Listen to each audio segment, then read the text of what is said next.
Ministry. இன்றைய வாக்குத்தத்தம் 2 Samuel அதிகாரம் 22 இறைவார்த்தை 25. ஆண்டவர் என் நேர்மைக்கு உரிய பயனை அளித்தார், அவர்தம் பார்வையில் நான் குற்றமற்றவனாய் இருந்தேன். அன்பார்ந்தவர்களே, இந்த நாளில் நீங்கள் ஆண்டவருக்கு பிரியமான வாழ்க்கை வாழ்ந்து கொண்டிருக்கின்றீர்களா? இறைவனுக்கு உகந்து நேரிய பாதையில் நடந்து கொண்டிருக்கின்றீர்களா? அப்படி இருந்தால் நீங்கள் தக்க சன்மானமும் தக்க பயனும் அடைவீர்கள்.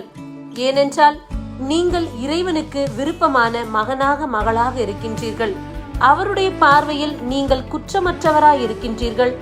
ஆகையால் இறைவன் அதை குறித்து உங்கள் பட்சமாயிருந்து ஏற்ற காரியங்களை ஏற்ற நேரத்தில் நிறைவாய் அவரே செய்து முடிப்பார்.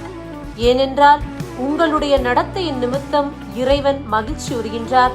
அதன் நிமித்தம் உங்களை மென்மேலும் ஆசிர்வதிக்க அவர் வாஞ்சிக்கின்றார். இறைவனுடைய பாதையை பின்பற்றி செல்வோம். ஆமேன். God bless you.